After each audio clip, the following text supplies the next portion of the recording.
Tim's video. Mhm. Tim, what's your video about? Yeah, I just dropped it in our Chadwick About chat, by the way, the link. So it is about dual power, which we'll explain in the video, but Right. it's basically like trying to see beyond just one-off acts of charity and things, and like growing mutual aid networks into long-term structures that we can then use to, I would say, to compete with existing power structures. Yes. For legitimacy, which is the video will explain a little bit more about that and how that, like, how it's happened in history, where the term comes from, and yeah, kind of like a little bit about what we can do, and some people that have done it in our contemporary times, and yeah, then I guess we'll just be talking after the video. We'll start talking about, like, different examples of that and stuff. And so this is Tim's channel. I highly recommend subscribing. It is really not good. only super, like, it's super watchable. It's very cool. I'm kind of jealous of how talented he is and like pulling off all this like cool, like, it's such a fucking vibe. Like, it's such a fucking vibe. I can't even. I want to say, people sometimes say that I have really good pacing with my videos because they'll be like an hour long, and someone will be like, I felt like I was only watching for 20 minutes. And I have the opposite thing with Tim, but in a good way, where like his vids are like 12 minutes or something. You want to get like super stoned or something. Really dense. That like, Yeah, I'm just like learning so much. I'm like, that must one. have been an hour, and I look and it's like, oh shit, it was 10 minutes. What the fuck? Yeah. My brain grew 3 sizes. I agree. I felt bad about this one just because the credits, the time that it takes for the credits, take up so much of the actual video. Yeah, they do, yeah. But we don't have to play through them. But I might, if you're gonna play it now, I might just duck out and just check on my cat and make sure everything's Oh, make sure to to get myself cat. a cup of tea at the same time. Yeah, let's do that right now. I'm also gonna go to the toilet. See you later, bunny. Okay, cool. God. So we'll put it on. All right. Exodus. Chat, now they're all gone. Let's face it, you're all here for me, right? Right, chat? You're all here for me, right? Let's be real. I'm the star. Like, come on. Yeah. I'm here for the revolution. The revolutionarily beautiful streamer Bad Bunny. I plead the fifth. Tim's videos are like what's downloading Kung Fu into your brain, and the Matrix must be like, yeah. If you've spent any time hanging around leftists, or if you're just getting into lefty stuff yourself, you might have heard the term dual power. And you've probably heard people talking about how important it is. Everyone's always saying, dual power this, mutual aid that. But what exactly is dual power? And why is it so important? Let's take a look at where the concept of dual power comes from and how it relates to us today. So, basic stuff first. What is dual power? Well, dual power is a 100 card set of Yu-Gi-Oh! Trading cards featuring 6 booster packs containing 5 ultimate. Ah, wait, what?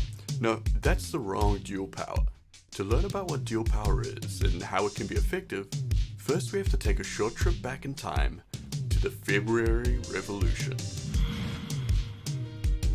Dual power is a term originally used to describe what happened in the Russian capital of Petrograd shortly after the first of Russia's 1917 revolutions, commonly known as the February Revolution. This is a really complicated period of history, but the cliff notes are this. At this point, Russia was still under Tsarist rule, which was basically an absolute monarchy, and although prior revolutions in 1905 had pulled back some control, they had only really shifted into something kind of resembling a constitutional monarchy, with a portion of its ministers to be elected democratically by the people. This new system hadn't really been doing so well, government corruption was rife, the people didn't respect the royal family, and the average worker still wasn't any better off. On top of that, they'd all been putting up with strict rationing due to the funneling of food and resources to their army out fighting the First World War, which had resulted in numerous protests and riots led mainly by working class women, which eventually became the revolt that forced the Tsar to abdicate. In his place, the existing parliament, known as the Duma, was set to expand in duty and take control as a provisional government. At the same time, the Petrograd Soviet was emerging. Soviet is just the Russian word for council, and the Petrograd Council was formed by representatives from all different lines of work, most of them having been involved with various earlier groups that worked to protect the rights of workers, especially in regards to their exploitation for the war effort. So, at this time, we had these two dual powers competing to be seen as a legitimate government, the parliamentary ministers of the provisional government, and the brand new Workers' Council, the Petrograd Soviet. So dual power was a term that Lenin used to describe this particular moment in time. Before the later revolutions and civil war where the Soviets seized power, this particular period was important because it showed the Russian people that if they all banded together, they could create a new system without having to rely on any relics from the old one that had held them down for so long. So what does this mean today? How does it help us organize in our lifetime? Well, aside from the historic events referred to as dual power, these days the term has been adopted by modern leftists to not just describe those events, but to describe the tactic of creating a power structure to compete with the existing capitalist system. Whereas during the February Revolution, both powers were relatively fledgling, these days leftists living under capitalism have to play catch-up with the immense existing power structures. The key difference with dual power versus conventional activism is that it's about building long-term structures to make people less reliant on existing capitalist ones. So this could be through doing anything from setting up food cooperatives as an alternative to supermarkets, or unionizing your workplace to give more power to the workers. But the long-term goals should always include keeping everything owned and controlled by the workers, otherwise you're really just starting a business. Keeping the bigger picture in mind is also why it's super important for organizations to link and build together. A union of public transport workers by themselves can be enough of a thorn to influence legislation, but joined together with a teachers union, a nurses union, and a renters union, that's basically a general strike. A coalition of strong unions has been the beginning of plenty radical shifts in government, and is the core of many ideal leftist societies. One effective tactic if you lack the resources to start your own organization is to join an existing group, council, or union and push the conversation left by beginning discussions about issues that affect the group and how they can be solved through things like worker control or industrial action. This can be a good way of connecting the dots between workplace issues and raising awareness of our common class interests in general amongst your peers. Remember though that the conversation shouldn't end at your own door. The goal here is to set long-term plans for structures that can support people outside of the existing capitalist systems, to the point where people can't help but see the competing power as a viable alternative to the status quo. And once you have a broad base of support and the mechanisms in place for change, you can start pushing for that change. But these are big plans and they require a lot of hard work, and this video is only a relatively simplistic explanation of the concept. So if you want to learn more about dual power and associated tactics, here are some books to check out.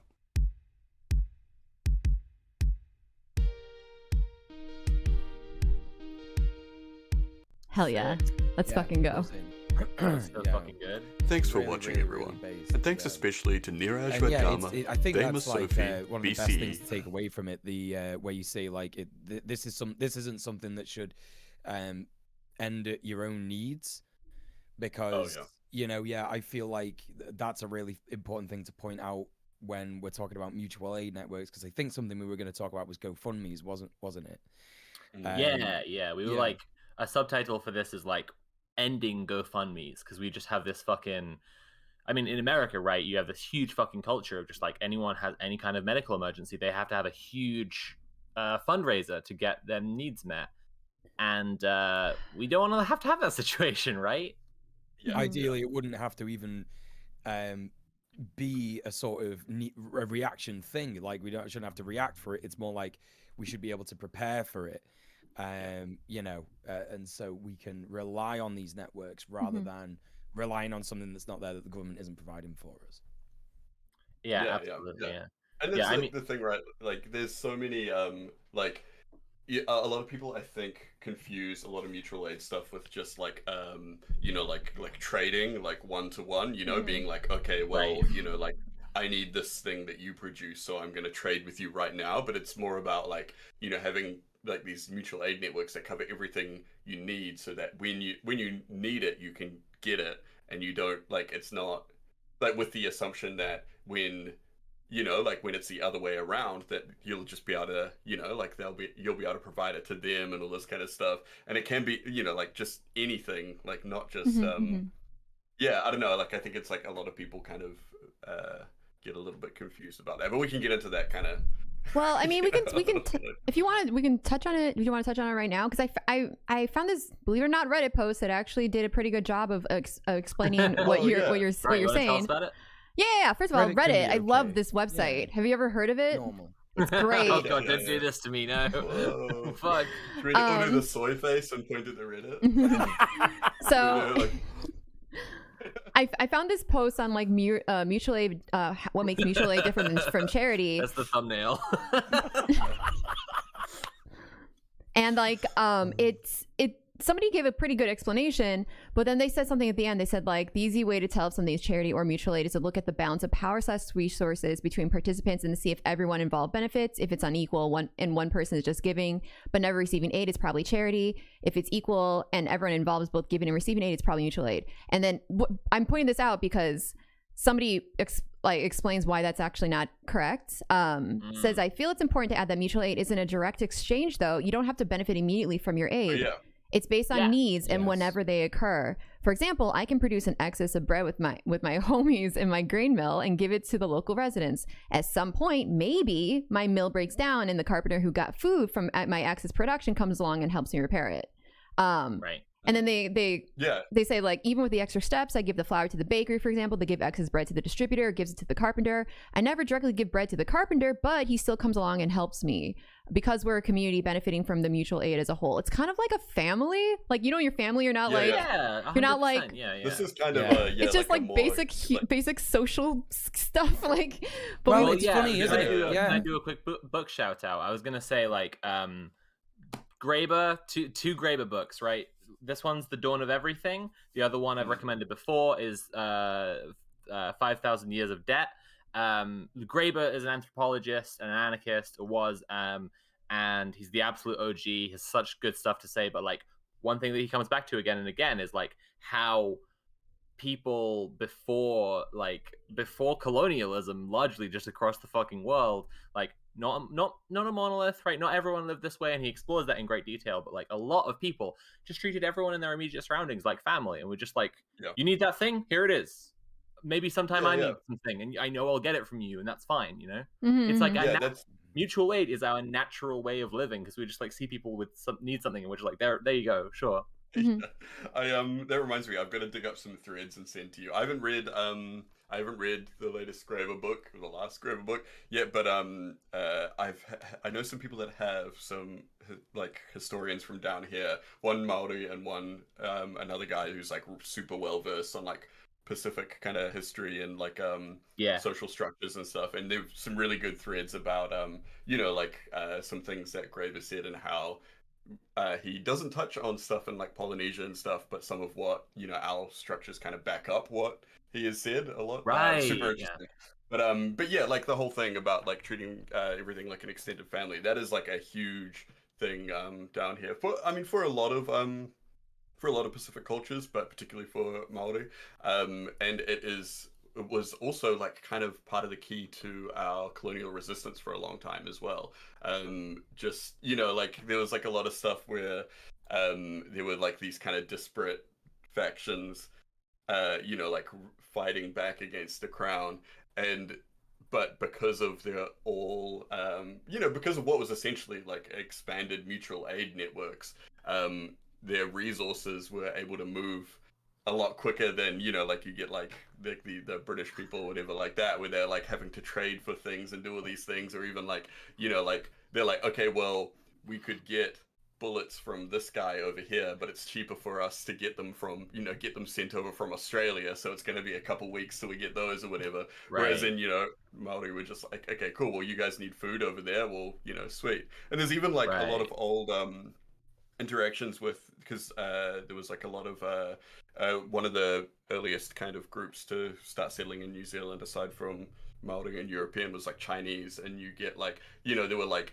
Chinese like farmers and like market gardeners and stuff eventually that were forming mutual aid networks to help other Chinese immigrants kind of get by, and then they linked up with anti-colonial and separatist Maori movements, and kind of like joined their mutual aid network. So there was like like people that were resisting the crown on one side being fed by you know, like these like Chinese Nice, mutual aid yeah. networks and things like that. And I think that, you know, that's We something said that this last episode, right? Like we will be learning from indigenous people and people who have the most experience resisting these systems because they've been doing it for hundreds of years. This is a perfect example. Like mutual aid is no different. Yeah, it's one of those things where it's like there was at no point was it like, you know, like these weren't like run, or actually some of them were run by communists, but you know, like these things weren't run by communists, but there were just things that happened because they were like people's, I guess, kind of like reactions to what was happening. And it's kind of like, you know, like we do see these, you know, like what some people might call like naive, you know, like mutual aid networks or naive communist moments or things like that coming up. And I think it's you know, like for Maori, it's like, you know, like it's very in line with like traditional beliefs and all that kind of stuff. So it's like there's so many things to draw from where we look back at, you know, cases in history where it's like, you know, like there were Maori establishing mutual aid networks or like, you know, things like that.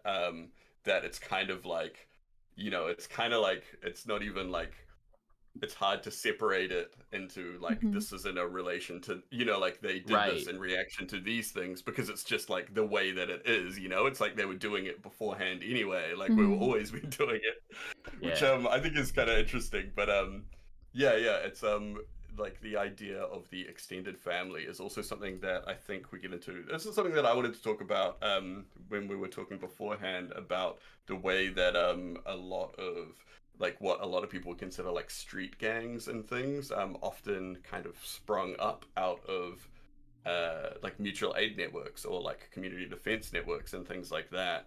And I think there's like so much, I mean, this like ties into a lot of like the whole thing about like lumpen proletariat and their, you know, like their political kind of or their, you know, like their revolutionary capabilities or whatever like that, which a lot of people you know, even Marx was kind of like, you know, didn't really believe that that was going to be, well, he didn't believe it was like a very like that there was much to explore there or whatever. It was like Fanon who came later who was actually like, no, it's not or whatever like that. And I think like there's some really great examples of just, you know, straight up people that you would say like, oh, this is like a biker gang or something like that, forming like actual like mutual aid networks. And even like, yeah, like I said, like a lot of them come from this when you look at like Black Power, or we've done here Mangukaha and the Mongrel Mob and stuff, and they're like literally formed by communities that were like pushed out and, you know, like kind of on the edges, like on the periphery or whatever like that, and forming together in extended family networks. And, you know, like a lot of it comes from their kind of indifference to legality as to how they ended up getting into like, you know, criminal enterprises or whatever. But there's even like plenty of them with our like COVID response down here. There's like been so many gangs that have become like COVID-19 mutual aid networks and things like that, and it's wild. Yeah, like, and I said, seeing like yeah, I said like there was reporting early on when Italy was hit really bad with COVID that the mafia was doing a better job of providing for people and like helping people stay indoors by like just giving them food when they needed it. Because the Italian government was just like stay indoors, but it was just like not helping anyone. But the mafia was kind of being like, here's some food, now stay indoors. And we're getting the same thing, you know, like these dudes like from the Mongrel Mob who like, I mean, I've got like a lot of friends in like the Mongrel Mob and like Mangaka and stuff like that, and I don't consider them scary because I know them. But I mean, like if anyone just jumped on Google and looked up Mongrel Mob, they'd probably be like, oh shit, like these guys are very scary. Well, that's I feel like so many of my friends now. I'm like, I would never talk to these people like 20 years ago. I'd be like that. And now I'm just like about they're like setting up like vaccination clinics and everything like that. That's you know? fucking like, sick. Like, no, holy shit. Yeah, it's like based as fuck. Mule, go ahead. No, yeah, so like that's why capital and neoliberalism is so invested in alienation, right? Because they don't want people to speak to people like this. It's like, oh my god, you should be terrified of these like, you know, horrific indigenous people or like horrific black people, like, oh my god, they're rioting and all this. You see all of that all over the news because as soon as people realize, hang on a minute, you know, our differences are, you know, completely fucking irrelevant here when we're all suffering, right? Do you know what I mean? In different ways, but we are still suffering against capital together, and that's why it's so important to fight against any kind of alienation in any way. So I want to, you can absolutely see that. I want to add to what you. Can I just jump in? Oh no, so you. Sorry. No, I just want to add to what you said because with a brief personal story. my apartment building is like a bunch of people that really don't talk to each other like most apartment buildings, but I've been trying to make more of an effort, you know, as a communist. I remember someone in my building, you know, asked for some soil one day because I was gardening, and I remember like seizing up. She's like, well, is it okay if I take some? And I remember like seizing up and being like on edge with this idea. This is when I was still trying to like give things away to the neighborhood, but somebody coming to me and asking for something, I felt like on guard, like someone's trying to steal something or something like that. Yes. I just really want to briefly point out, because you touched on alienation, that this is part of that. This is that alienation, and also with desperation has led to this like mine, and maybe I'll give you something, but only if I'm like super secure in myself. But like otherwise, I feel like it's an attack on my like sovereignty or something. It's an attack on like my resources, and this is the type of like fear-based attitude that's been like shoved down our throats that we have to address directly, and we have to acknowledge, I think, that this exists. Because if we're like, hey, everyone just get together and give each other shit, I think I think we need to like talk about the elephant in the room, that we've been kind of like groomed to be afraid of like giving to people, or stuff. 1,000%. Yeah. 1,000%. I offered a guy who was going to get evicted. Sorry, Soph, just because this is on the same thing. I offered a guy who was going to get evicted in my apartment block to like come and stay at mine whenever you like. Do you know what I mean? I don't want to see someone get evicted. I don't want to see someone sleep on the streets, because this guy was disabled, right? He had like a fucking a spinal injury, and he has like a hole set up in his house where he like uses it to like straighten his spine and stuff, and like sometimes he's late for work, and of course he got like, you know, sacked because of that, so he couldn't meet his rent, and then he's gonna get evicted. And I'm like, yo, just stay at mine. But then immediately my like fucking stupid ass white guy ape brain, you know, it's not even ape brain, it's like neolib brain. Neolib brain, isn't it? It's that's what it is, you know. And I was like, oh my god, like shit, like what if he just like stays there forever and takes advantage of me and blah blah blah blah. And it's like, whoa, hang on a minute, what is this like defense mechanism that's happening? Those are the things. You're right, we need to like fight against that thinking so much. It's so ingrained in us. Okay, sorry. Well, I wanted to say, it's okay. No. I wanted to say, like, I think this is totally in line with everything that you guys are saying already. And I wanted to, before we get like too late into the stream, like define literally the fucking topic, right? Yes. Like charity versus mutual aid. Because I think a couple of people in chat have touched on this as well. We started off the discussion with this Reddit post, like what's charity, what's mutual aid? And it's literally exactly what you just described, Nicole, right? Someone in chat said charity is an industry like of damage control in capitalism. That's not it. Charity is an industry of convincing us there isn't enough in capitalism.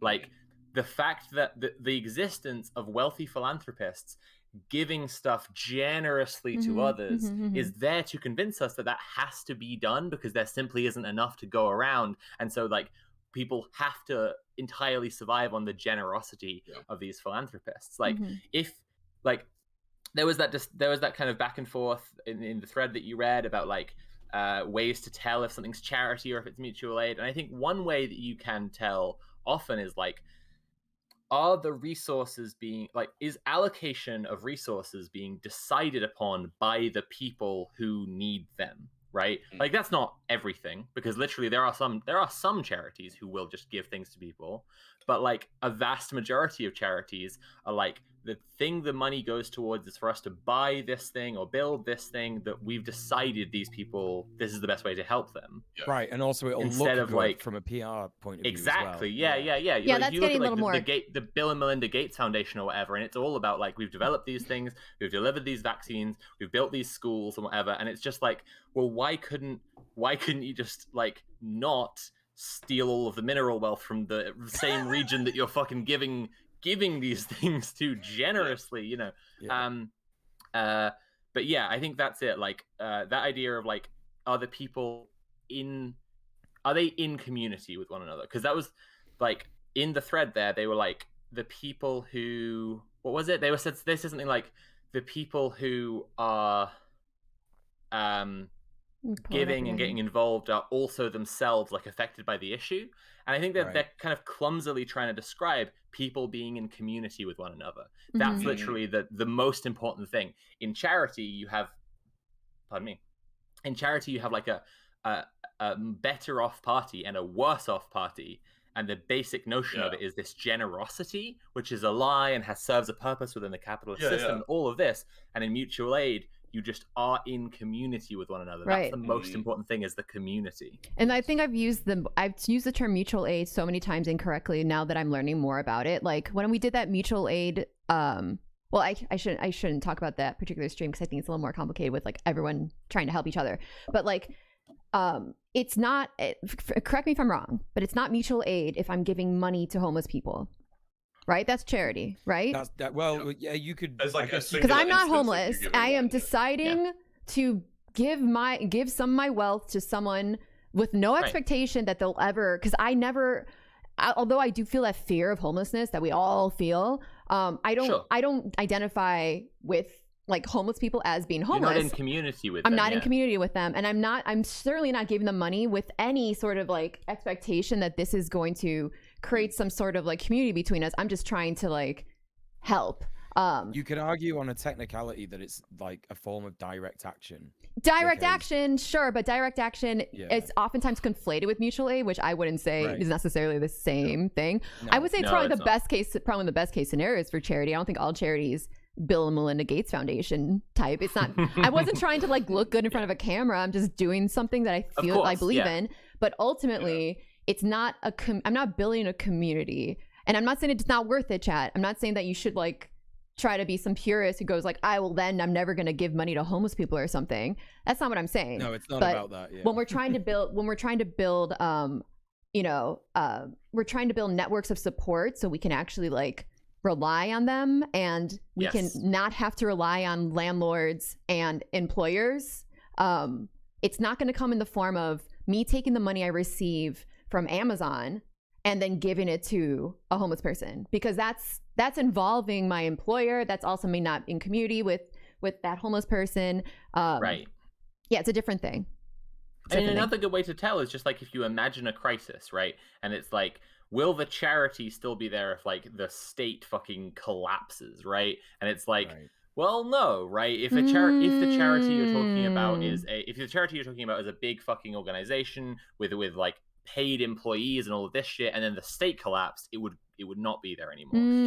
If the charity is you giving your money to a homeless person and then the state collapsed and things got hard for you, you probably wouldn't do that anymore. And even then, like, is your money good even? Shit like this. But if it's mutual aid, if it's like, me making soup for Tim and Tim comes and fixes my roof or something, right? I'm just imagining Tim doing a big manly job around my house somewhere. I'm getting honestly, a little fun. It's like, are you practicing communism or not? You can't practice communism when you give someone money, because money is That's why we watched money this video, requires right? the state. It requires the state. It requires capitalism. So maybe that's why we just watched like Tim's dual power video, because it's like we may be talking about mutual aid here, but we have to understand that we're just talking about scales of the same stuff, right? Yes. You've got being in community with someone. You got just like the way you treat your immediate family. Your sister's like, "Can I have your hairbrush?" And you're like, "Yes." Right? And then there's mutual aid. You're building community with people, and then there's dual power where you're relying on those systems that you've built. And then there's communism. It's literally just scaling up the same stuff. Yeah. It's like, so, like giving money to a homeless person or whatever is charity, but then providing places like a network where a homeless person could just go and get the things that they need. That's kind of, like that's the goal. Not saying that giving money to homeless people is bad or anything. Like it's totally like, it's awesome to do it. Yeah, but, absolutely. But yeah. Like the goal is to, so that the homeless person doesn't need that money to go and, buy food or whatever. Anyway, but I mean, like, totally just give homeless people money regardless of what they're going to spend it on, like, it doesn't matter. Like, you talked about legality before, right? And with the gangs, and like, that's a great point, right? Is like, if homeless people want to like have food, we've touched on this before, right? If businesses are throwing away tons of food, when homeless people try to take that food, or anyone tries to take that food, that's been criminalized. Like we can't just take that and give that to people who are hungry because of the logic of capital. And it's like, that's another place where like you just have to look past that shit to the basic human need, right? It's like, I'm not saying that mutual aid needs to rely on breaking the law. I'm trying to say that, like, again, mutual aid is just a basic human, like, satisfying each other's needs. Like, people need stuff, and you just get it for them. You know, it's so funny.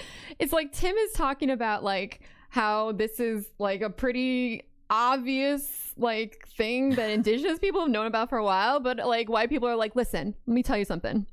Imagine a world in which I'm like giving you something and it's like we're just like each other and it's not a big deal. It's like, well, that's kind of what Marx did, right? Like Marx had all these you know, ideas given to him about like indigenous cultures, about how well they live together, and he was like, yo, I got this great idea for a book. Like, you know, check this shit out. I've got a lot of thoughts on this. Yeah. I've got a lot of thoughts on this because there's a discussion that I've had a lot of times. A lot of people, like, I've seen a lot of really, a lot of takes from people being like, oh, you know, like Marx just like stole all his stuff from indigenous people, we talked about this. You know, appropriated it or whatever, which I don't think is true at all. And I think it's like, what Marx did was he was analyzing relationships between, you know, like people and production and all those kind of things. So what he did is he was looking at these other cultures and going like, wow, look at their, you know, relation to production. And, you know, like these people, like what did they do pre-capital when they were faced with this problem, sort of thing, like that. And it's kind of like, you know, like he wasn't saying at any point like these people were doing this and we should just do that or whatever. He was basically just using them as case studies. And which I think is like, you know, like, I mean, it's obviously like it's a smart thing to do, you know. It's like, instead of like you know, you have other people that think about like these hypothetical situations, like what would we do or whatever, whereas Marx was actually looking at these nations and being like, this is what happened, and you know, blah, blah, blah. Which is exactly what's so good about Graeber. Like Graeber goes over the exact same stuff. Yeah, I've got some really interesting threads for you. I need to remember this. Okay, nice. Anyway, I did see someone asking in the chat, was it Empire at 28, is it appropriative to learn methods from indigenous populations and use those lessons for other causes? I don't think so, but it depends on what you're talking about. Like, so if you're talking about like, you know, like learning about the way that the people wherever you're from traditionally kind of like, you know, like took care of the area or like, you know, farmed or whatever like that, it's probably always going to be good to know about. The only thing that I hate is when you see people that would like, you know, like they'll read a book on like, you know, like traditional farming or something like that, and then they'll decide that like they're, you know, the expert now, or they'll like, you know, start a business and they'll be like, oh yeah, we're like doing, you know, like as long as you're not being a fucking weirdo about it, like and it's like try and say like if you're doing something, you know, if you're doing something that is kind of like based on or kind of like kind of iteration of some kind of like, you know, like local indigenous nation or whatever, you should always kind of like, you know, just like acknowledge them and what you're doing or whatever, even like, you know, just getting in touch with them or whatever, but you know, just being like, hey, look, I'm doing this inspired by these people or whatever like that. And then, I mean, you know, like obviously different cultures, different nations have different ideas about this stuff. But I think most people would be like, oh yeah, that's cool, you know, like as long as you're not like going out there, you know, like putting feathers in your hair and pretending to be us, like, right. I mean, that's a thing, people do that. But, yeah, that's in the fucking. So we've all got our copies of How to Blow Up a Pipeline, and like, it's a good book, but there's a fucking cringe ass bit where Andreas Malm is talking about this action that he was involved with, who called themselves the Indians of the Concrete Jungle, and it's like. It's back in the 2000s, but it's not okay, man. Like, don't do that. That's not cool. Like, and that wasn't. They didn't even learn a method from Native American people or anything. Oh, so it was just straight up like just racist. It was just weird racist shit, like pretty fucking cringe. Besides that, the book's very based, but like that was pretty cringe. But I wanted to say like the queer community. Like Tim's touched on the indigenous, like various indigenous communities and Maori people, Maori gangs, and like I wanted to say how like the queer community, or queer community is also not a monolith, but like queer communities around the fucking world are almost always societies of mutual aid. Like in the exact same way where we're just like pushed to the fringe, we just like have fucking nothing. And so we just like take care of each other as a basic thing. Like trans people especially, I put the link in Shadowy Cabal, but like this was one of Mule's links actually, Trans Mutual Aid Manchester. Like that's a specific example of an organization, but like I think that a lot of queer and trans people just live in community, like in mutual aid community with one another by default. Like I've done like hormone injections for people before, because I've been taught how to do intramuscular injections. Like not everybody has, and it's also hard sometimes because like for HRT, a lot of people have to have their injection in their ass. So it's like you can't like necessarily like reach around and inject yourself in your ass. Like, you know, that's an example of like somewhere where I take a skill I've learned and I just help out people because they just need that help. You know, there are people who like swap clothes. There are people who just like provide for each other. You'll also just end up with a lot of shit, like just like when people are squatting, often you just go into a housing squat and like half of the people there are trans because they just like because like massive rates of homelessness. And again, it's just like an approach where people just have to like meet their needs, so they just do it, right? So Mule, that was your link. Oh, sorry, Tim. Oh yeah, sorry. I just wanted to point out I was like way behind on chat or whatever, but Autotrot is plugging Maori Marks by Simon Barber and has dropped a link in the chat. It's very based. Simon Barber fucking rules.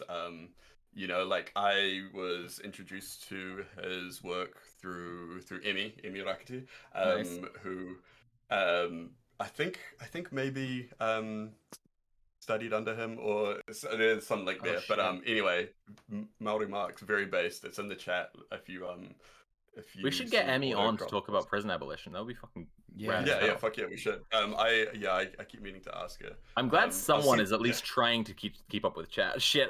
You know, like I keep rolling up just to see, but yeah. What I miss, y'all talking about me? Y'all talking shit? Oh yeah, we were saying you're really cool. Yeah. So no one say what we were saying. So Mule, this was actually your link. The Trans Mutual Aid Manchester. So like you know more about this than me, I guess. Like I've said about the general situation, but this is a specific organization. Yeah, so I'm gonna read a bit from the link itself, but so I heard about Trans Mutual Aid Manchester because I've been to a bunch of trans rights protests in Manchester, and just kind of you can discover things like this just by because I found out about this through Twitter. In fact, no, it wasn't Twitter. Sorry, no, I tell a lie. It was Instagram. And you know, this is the power of online leftism, really. You know, online leftism is like, you know, we're trying to say like, come on folks, you know, we need to actually go out and be doing stuff. But yeah, you can find good things by just kind of like clicking around and having a look and see what's going on. And Trans Mutual Aid Manchester, it says here, we are a trans-led radical mutual aid group set up to help trans and non-binary people in Greater Manchester support each other through direct action. We run a small mutual aid fund. So that's the, you know, the fund itself, like as I was saying, everybody pays in and then sometimes people take out. And it says here, giving our community a way to help each other out with essential costs. The fund will provide assistance with things like electrolysis sessions, buying binders, travel to GIC appointments, emergency housing assistance, and other essential transition related costs. So all these things, you know, are already like obviously quite trans focused, but things like, you know, essential housing, like this is like, it's already reaching a lot of different areas, right? So this is how effective one mutual aid network can be, when it's set up properly, obviously. I'll just read the rest of what they've got going on here. We raise money via fundraisers and direct debits, which will then be distributed to applicants following a meeting to allocate the funds, led by a trans and non-binary panel who will manage the anonymized requests.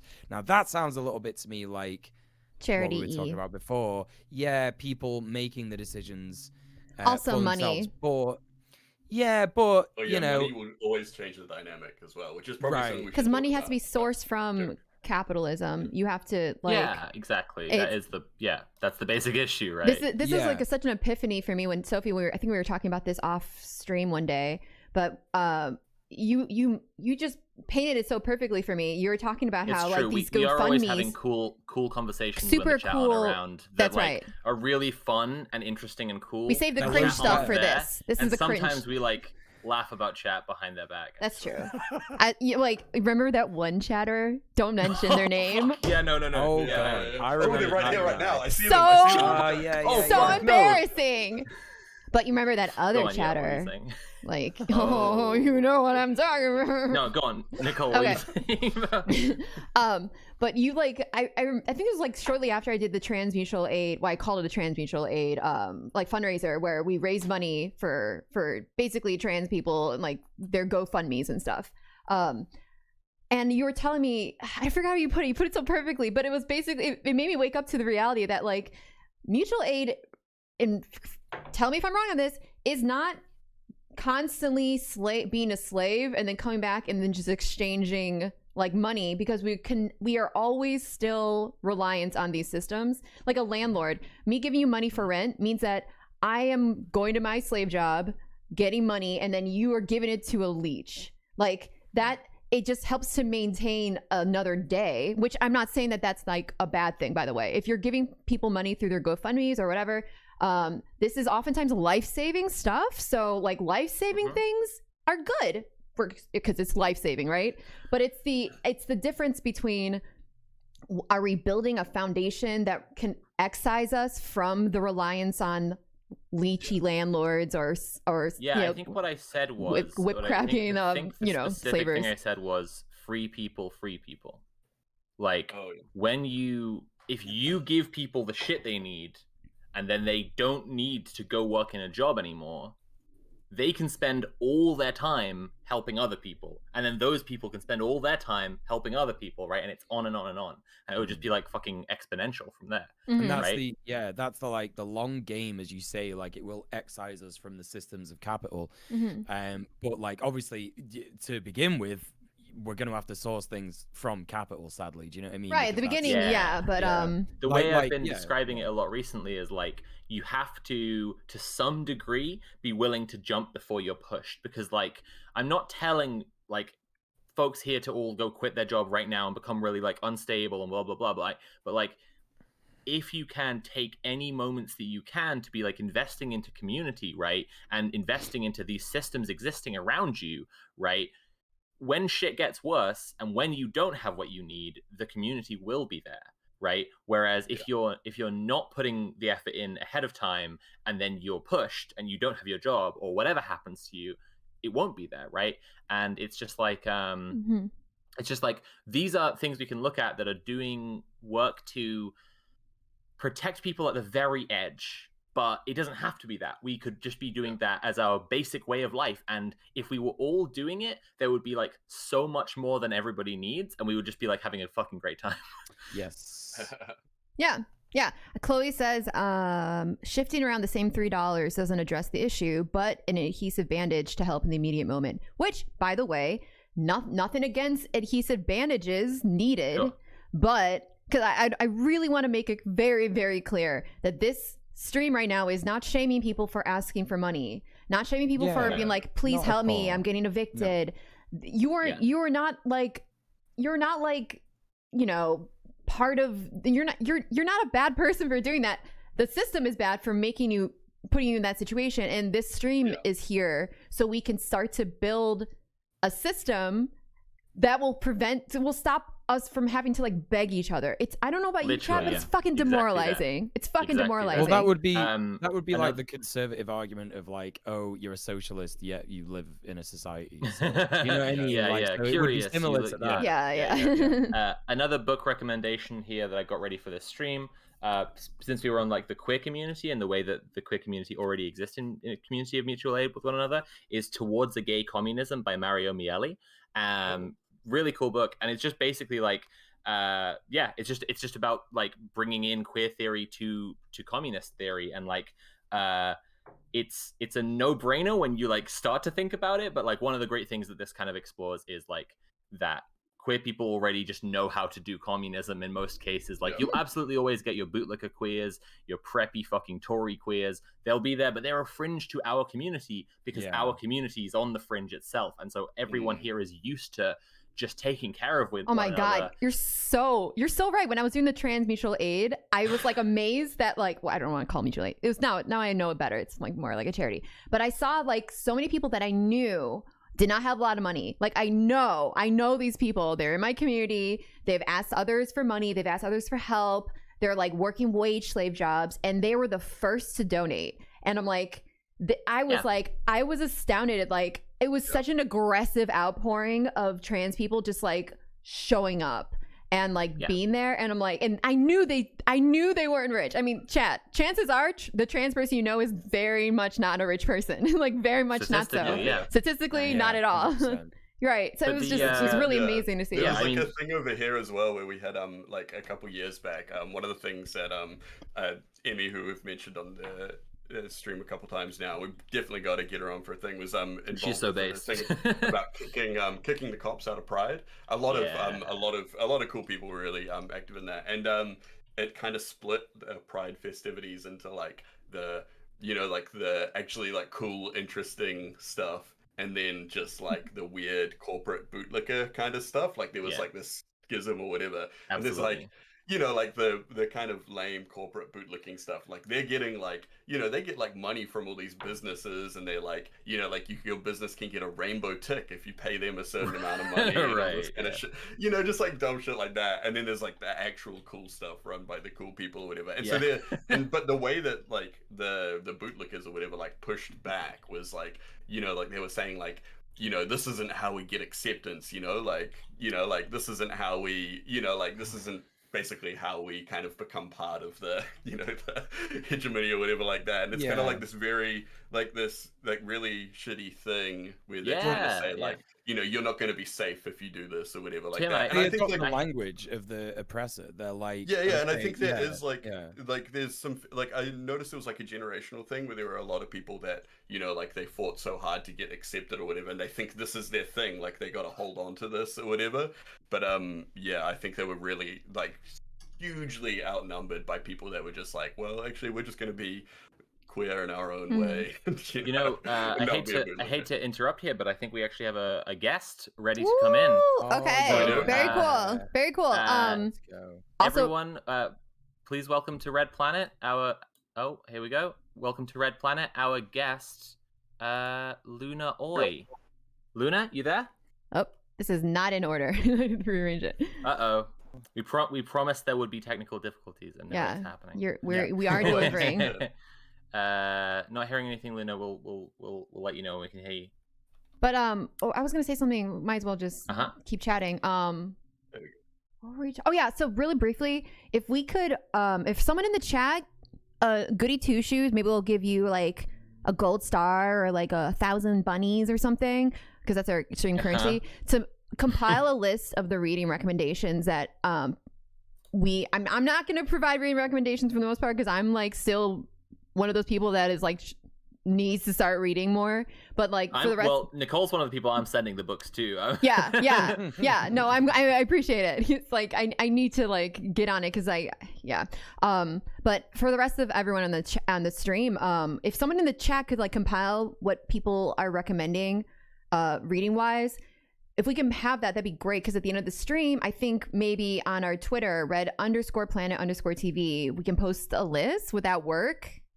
Yeah, that would be. Yeah, we can absolutely do that. 100%, 110%. Yeah.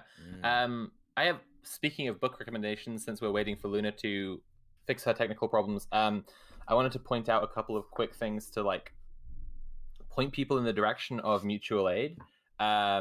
So first of all, there's a magazine I'm subscribed to from the International Anarchist Federation called Organize 95, and this is just a really cool magazine. It's called Organize. This is issue 95 of it. I will definitely shout this out again, but like if you want to just like know what's going on like a lot of radical fronts, this is a great place to start. Like they reported on Iamata, which like I think Tim mentioned that last time, and then I said that they'd mentioned it in here. They have an interview with the Bristol Sex Workers Collective. That's a fucking really cool interview to read about. But like they have loads of cool stuff to say.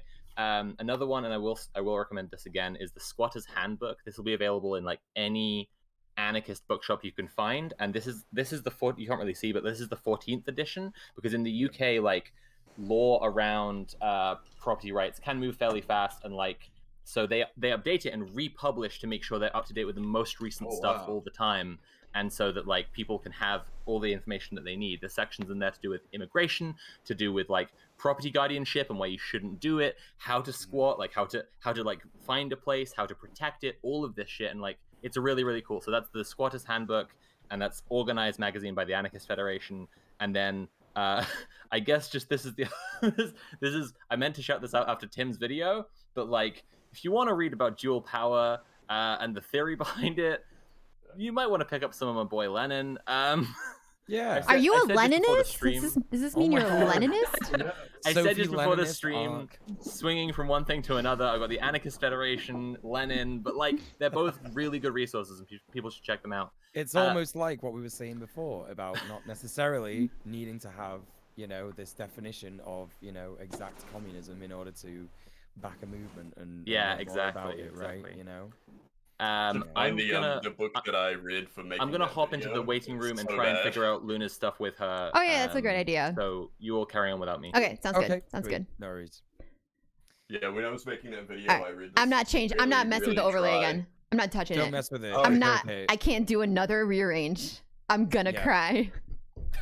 This is what. This is the Okay, stream for now, chat. All right. This is it. This is the stream. Just for deal now. with This is it. cool. This is like arty. This is very Yeah, like it's abstract. Yeah. Yeah, I Yeah. meant that actually. This is an ironic expression of this is capitalism. Just think about it. This is what capitalism seeks to do to us, folks. Don't let it happen. It's Don't let it Yeah, happen. yeah. It seeks to make our faces much larger and split them into That's different right. sections.